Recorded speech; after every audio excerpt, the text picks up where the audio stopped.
सभी दोस्तों को नमस्कार। और हमने पिछली दो क्लासों के अंदर दो चरों वाले रैखिक समीकरण की जो दो क्लासें ली थी, प्रथम क्लास के अंदर जो बेसिक जानकारी थी वो बताई थी, दूसरी क्लास के अंदर जो कुछ दो चार सवाल भी किए थे हमने, और अब दो चरों वाले रैखिक समीकरण की अंतिम में क्लास ले रहा हूँ, इसका तीसरा पार्ट है। तो देखो इसके अंदर में सबसे पहले जो पिछली क्लास के अंदर जो हमने बेसिक जो y का मान निकालना बताया था वो मान दोबारा बता रहा हूँ एक बार। देखो 3x प्लस 5y बराबर 8 और 4x प्लस 7y बराबर मान लो लिख दिया मैंने 3। ठीक है, इस प्रकार हमें x और y की वैल्यू निकालनी थी। तो सबसे आसान तरीका मैंने बताया था कि सबसे पहले इसको क्या कर दो, मल्टीप्लाई। 3 को 3 से किया तो आया 9। ठीक है, फिर हमें चिन्ह लगाना है बीच में इसका माइनस का, और फिर 4 को किससे कर दो, 8 से। 4 को 8 से कितना हुआ 32। और फिर हमने क्या किया, 3 को फिर किससे किया 7 से 21 माइनस, और फिर 4 किसको 20, कितना 4 को 5 से किया 20। ठीक है, इस प्रकार हमारे पास जो वैल्यू निकल कर आई थी वो किसकी वैल्यू होगी, y की वैल्यू होगी। ठीक है, तो 9 में से 32 के कितने बचे 23, y बराबर -23। ठीक है, और 21 में से 20 कितना बचा 1, तो y की वैल्यू कितनी आई -23। ठीक है, और y की वैल्यू ले जाकर यहाँ पर रखने पर हमें किसकी वैल्यू प्राप्त होगी, x की वैल्यू प्राप्त होगी। ठीक है, पिछली क्लास के अंदर हमने ये पढ़ा था कि एक तो तरीका बताया था कि इसको गुणांक समान करके मतलब उसका आंसर निकालना।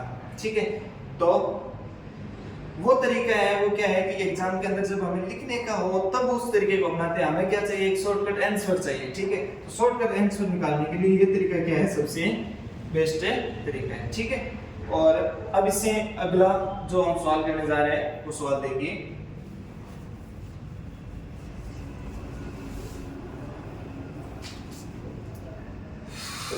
क्वेश्चन है हमारा 5 पेंसिल व 7 कलमों का मूल्य 50 रुपये है। 5 पेंसिल और 7 कलम का जो मूल्य है वो कितने रुपए है, 50 रुपये है। ठीक है, अब अगला है 7 पेंसिल व 7 पेंसिल व 5 कलम, 5 कलम या हम लिखता हूं पेन का मूल्य, पेन का मूल्य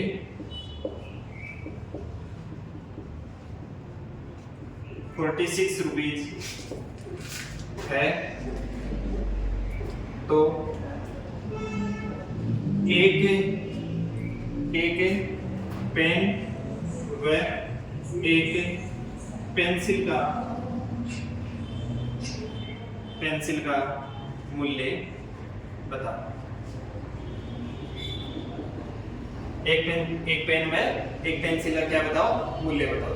ऑप्शन दे रहा हूं मैं 3 5, ऑप्शन बे 5 3।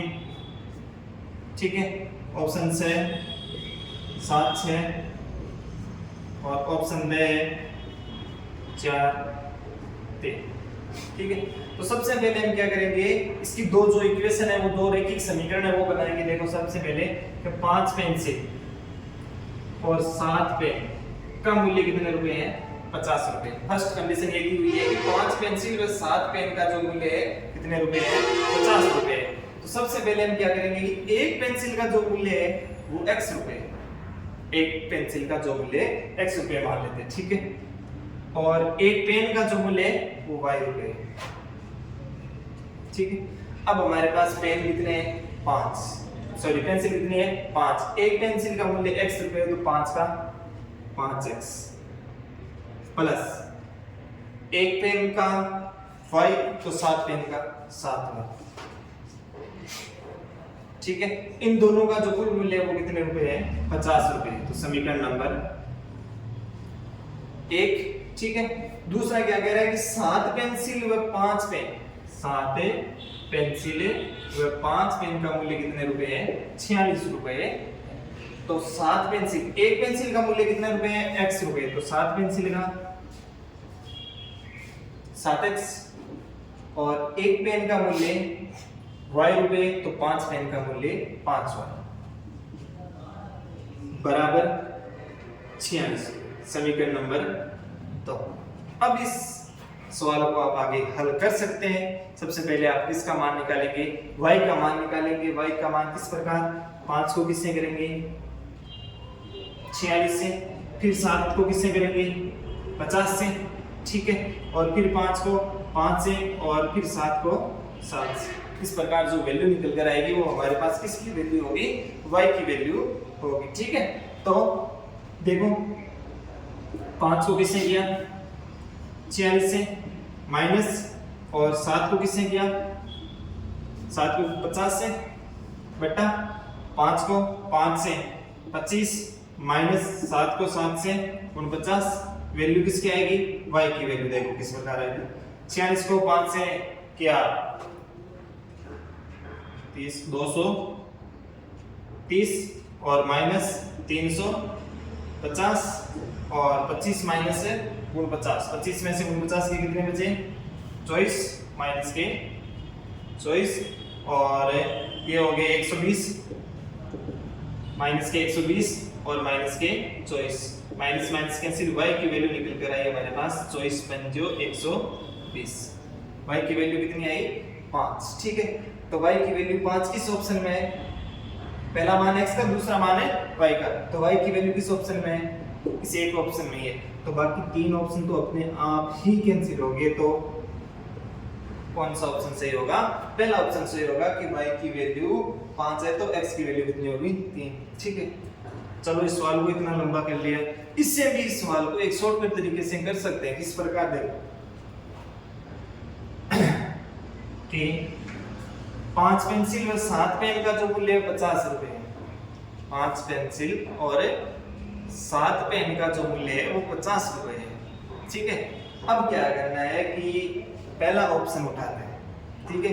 पहले ऑप्शन में क्या दे रखा है कि एक पेंसिल का मूल्य 3 रुपए है, एक पेंसिल का मूल्य 3 रुपए और एक पेन का मूल्य कितने रुपए है, 5 रुपए दे रखा है, ठीक है। तो इसके अंदर देखो एक पेंसिल का मूल्य 3 रुपए है तो 5 पेंसिल का मूल्य 5 3 15, ठीक है। एक पेन का मूल्य 5 रुपए है तो 7 पेन का मूल्य 35, 35 प्लस 15 कितना हुआ, 50 आ रहा है, इस ऑप्शन से आ रहा है। दूसरा ऑप्शन भी ट्राई कर लेना कि एक पेंसिल का मूल्य 5 रुपए है और एक पेन का मूल्य कितना रुपए दे रखा है, 3। तो एक पेंसिल का 5 है तो 5 पेंसिल का मूल्य कितना रुपए आएगा, 25, ठीक है। और एक पेन का मूल्य 7 है तो 3 है तो 7 पेन का मूल्य कितना हुआ, 21, कितने रुपए हुआ, 46 रुपए आ रहा है, लेकिन है कितना, 50।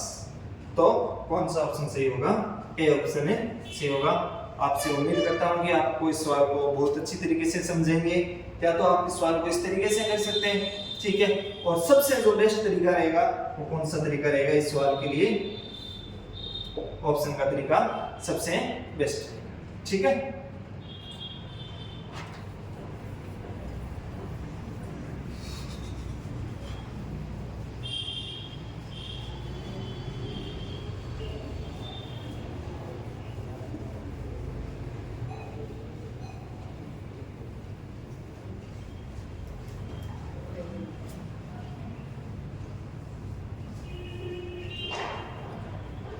एग्जाम के अंदर है जो सबसे जो बेस्ट तरीका होता है वो बेस्ट तरीका होता है एक तो शॉर्टकट तरीके से सवाल को निकालना, ठीक है। और दूसरा यदि आप पे शॉर्टकट तरीका आपको आ रहा है और आप सवाल हल नहीं कर पा रहे हो तो सबसे बेस्ट तरीका होता है ऑप्शन को ट्राई करना, ठीक है। बहुत सारे लगभग कुछ ऐसे सवाल हो जाते हैं जो ऑप्शन से कवर हो जाते हैं। तो देखो अगला सवाल मैं लेकर आ रहा हूं, समीकरण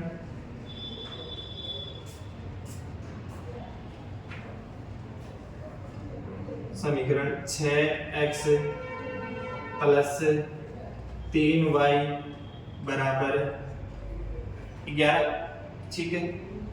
और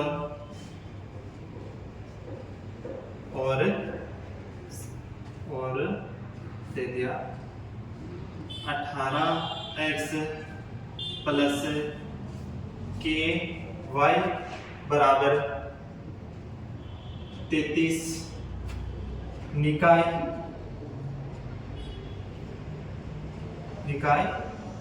संपाती रेखा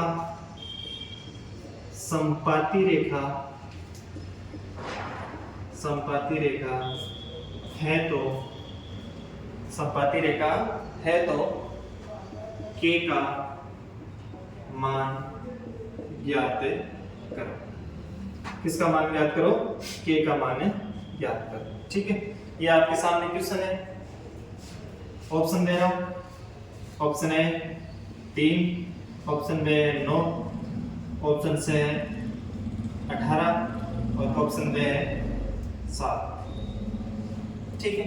अब क्या करना है, इसको सरल करना है। देखो सबसे पहले क्या रहेगा कि समीकरण दे रखी है हमें 6x + 3y = 11 और एक समीकरण दे रखी है 18x + ky बराबर 33। हमें किसका मान ज्ञात करना है? k का मान ज्ञात करना है। लेकिन सबसे जो मोस्ट बात दे रखी है इस प्रश्न के अंदर वो यहां पर दे रखी है। क्या दे रखा है? संपाती रेखा है। क्या रेखा है? कौन सी रेखा है? संपाती रेखा है, ठीक है। तो अब संपाती रेखा कौन सी होती है? संपाती रेखा का मतलब पहली क्लास के अंदर बताया था कि एक रेखा के ऊपर दूसरी रेखा, मतलब दोनों रेखा एक दूसरे के ऊपर, ठीक है। तो कौन सी रेखा हुई? संपाती रेखा हुई, ठीक है। अब क्या करना है कि संपाती रेखा कौन सी कंडीशन, कौन सी शर्त के अंदर होती है? तो संपाती रेखा उस कंडीशन के अंदर होती है कि जब a1/a2 और b1/b2 और c1/c2, a1/a2, b1/b2 और c1/c2 तीनों का मान ये आपस में क्या है? बराबर। तीनों पिछले क्लास 1 नंबर की क्लास देखना, उस क्लास के अंदर मुझे मैंने बताया हुआ है कि a1/a2, b1/b2 और c1/c2 तीनों का मान आपस में बराबर है, ठीक है। तीनों का मान यदि आपस में बराबर है तो उस समीकरण निकाय की एक तो अनंत हल होंगे और उनकी जो रेखाएं होगी वो कौन सी रेखाएं होगी? संपाती रेखाएं होगी। यदि दो के मान बराबर है तो मैंने बताया था समांतर रेखा, ठीक है। और इन दोनों के मान आपस में या तीनों के मान आपस में बराबर नहीं है तो वो जो रेखा होगी वो प्रतिच्छेदी रेखा, ठीक है। तो अब हमें प्रश्न के अंदर पूछ रखा है कौन सी रेखा है? संपाती रेखा। कौन सी रेखा है? संपाती रेखा है। तो संपाती रेखा का मतलब ये हुआ कि इन तीनों का मान बराबर है। अब कोई ये भी कह सकता है कि इस क्लास के अंदर जो देख रहा है कि sir a1/a2, b1/b2, c1/c2, a1, b1, c1 है क्या? तो ये देखो फर्स्ट समीकरण के अंदर जो पहला x का गुणांक होगा वो a1 का मान होगा, ये b1 का मान होगा और ये किसका मान होगा? c1 का मान होगा। और ये a2 का मान होगा, ये b2 का मान होगा और ये c2 का मान है, ठीक है। अब सीधा शॉर्टकट रूप में करना चाहो तो देखो a1 का मान 6, a2 का मान 18, ठीक है। b1 का मान 3 और b2 का मान k और c1 का मान 11 और c2 का मान है 33। कैंसिल 1/3, 3/k और 1/3, मतलब 1/3, 1/3, इसकी भी वैल्यू कितनी आनी चाहिए? 1/3। तो k के स्थान पर कितना रखेंगे? 9। तो कैंसिल होकर कितना आएगा? 1/3। या इसको आप क्या कर सकते हो? सरल कर सकते हो। 3 को 3 से मल्टीप्लाई किया 9 और k को 1 से k इक्वल टू वैल्यू कितनी आई? 9। k का मान निकल कर कितना आया? 9, ठीक है। अब इस प्रकार एक सवाल और करते हैं।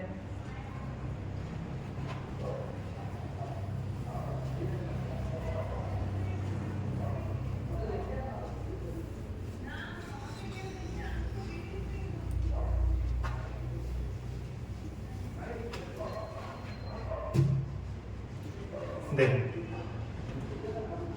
समीकरण दे दी मैंने, समीकरण समीकरण है 4x प्लस 3y बराबर 5, ठीक है। और 8x प्लस 6y बराबर 7 है, तो समीकरण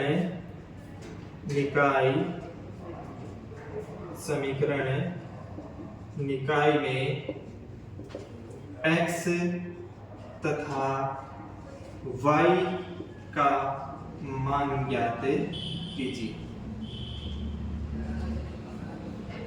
ठीक है। तो मैं ऑप्शन दे रहा हूं, ऑप्शन है x और y का मान दे दिया, मान लो 2 और 3, ठीक है। दूसरा ऑप्शन बे के अंदर दे दिया अनंत हल, ऑप्शन से के अंदर दे दिया कोई हल नहीं,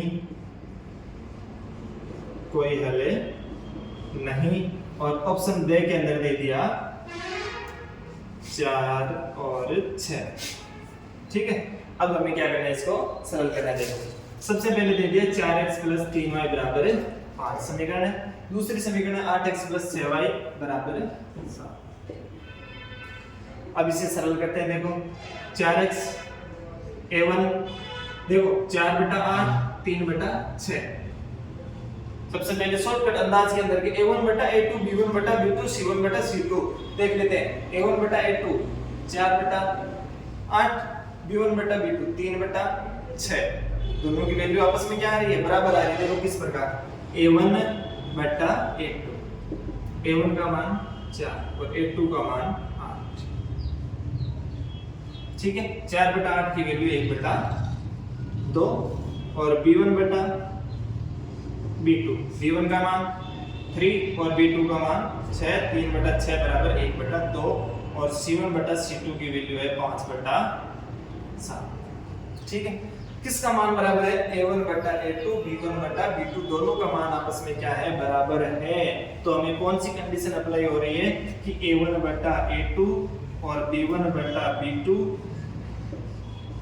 और c1/c2 का मान बराबर नहीं है। यदि इन दो का मान आपस में बराबर है, तो आपको बताया हुआ है कि यदि इन दोनों का मान आपस में बराबर है तो जो रेखाएं होगी वो एक समांतर रेखाएं होगी और उस समीकरण निकायों के कोई हल निकल कर नहीं आएगा। तो इसमें कौन सा ऑप्शन सी होगा, सी ऑप्शन है सही, ठीक है। अगला सवाल एक और कर लेते हैं।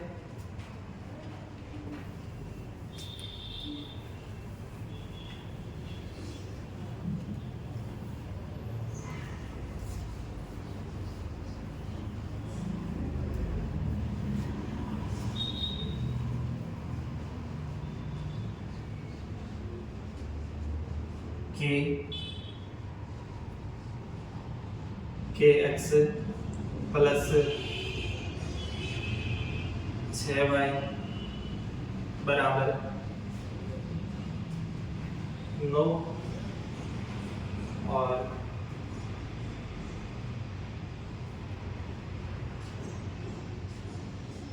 8x प्लस 12y बराबर 6, ठीक है। तो हमें क्या करना है, आगे दे रखा है कि इनके कोई हल नहीं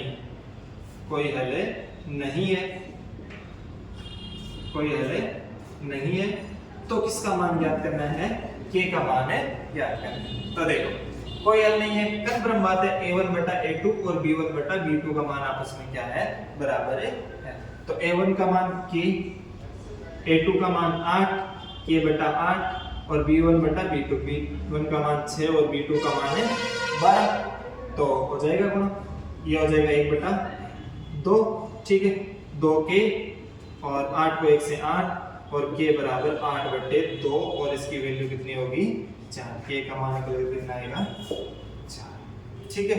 तो आपको के का मान निकालना, इससे संबंधित A1 बटा A2 इसके सवाल बता दिए, पेन पेंसिल से संबंधित सवाल बता दिए, एक संख्याओं से संबंधित भी सवाल बता दिया। ठीक है, तो इस प्रकार है, जैसे मान लो एक संख्याओं का सवाल, एक इजी सा सवाल और कर लेते हैं। जैसे मान लो देख लो कि दो संख्याओं का गुणनफल 45 है, दो संख्याओं का गुणनफल है 45 है और उन दोनों संख्याओं का योग कितना है 14 है। ठीक है, ऐसा मान लो कोई भी सवाल आपको एग्जाम के अंदर दे दिया, दो संख्याओं का गुणनफल है 45 है और दो संख्याओं का योग कितना है 14 है। ठीक है, तो आपको क्या करना है, सबसे पहले ऑप्शन से ट्राई करके सवाल को हल कर लेना। कि मान लो ऑप्शन के अंदर दे दिया 9 5 6 3 4 5 2 3। ठीक है, ये कोई संख्या दे दी, अब इनमें से आप ट्राई कर लेना कि इनको गुणा करो, दो संख्या को 9 × 5 45, इनका योग कितना है 14, 9 + 5 है 14, 6 और 3 6 3 18 और 6 और 3 है 9। तो कौन सा ऑप्शन सी होगा, ए ऑप्शन है सी होगा। तो दो चरों वाले रैखिक समीकरण की क्लास हम पूरी करते हैं और इससे जो अगली क्लास होगी वो आएगी साधारण ब्याज। ठीक है, बहुत बहुत आपका धन्यवाद।